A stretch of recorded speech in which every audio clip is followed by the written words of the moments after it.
ছোট থেকেই মনে করতাম কপালটা আমার খুব খারাপ, আর বাকি 5টা বাচ্চার মতন আমার কপাল না। কারণ সবার বাবা মার মধ্যে দেখতাম অনেক ভালোবাসা আছে, ওরা সুখে শান্তিতে থাকে, আনন্দ করে, ঘুরতে যায়। কিন্তু কোনোদিনও দেখিনি যে আমার বাবা মার মধ্যে সেই জিনিসটা। ভগবানকে বলতাম শুধু একটাই কথা, তুমি দয়া করে মার উপর যে অত্যাচারগুলো হতো তুমি সব বন্ধ করে দাও।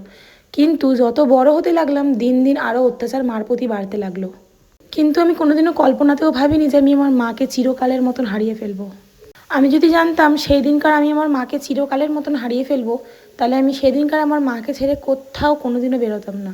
হয়তো ভগবান এটাই চাইতো, কারণ ভগবানের সামনে দাঁড়িয়ে জিনিসটা হয়েছে।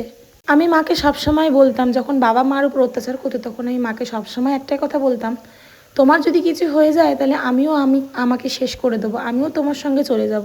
কিন্তু দেখো, হলো ঠিক উল্টোটা।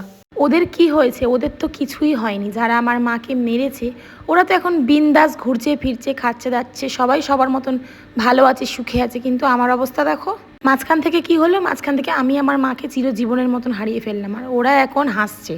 3জনের মধ্যে একজনকে তো ভগবান খুব তাড়াতাড়িই নিয়ে নিয়েছে, জেল থেকে ছাড়া পাওয়ার 3 মাসের মধ্যে ভগবান নিয়ে নিয়েছে। আরও 2জন আছে, ওই 2জনের সর্বনাশ আমি খুব তাড়াতাড়ি দেখতে চাই। খুব তাড়াতাড়ি খবর পেয়েছি আমি, আমাকে একজন বলেছে রোগে তো ধরেছে, এটা হচ্ছে আমার মাকে মারার ফল।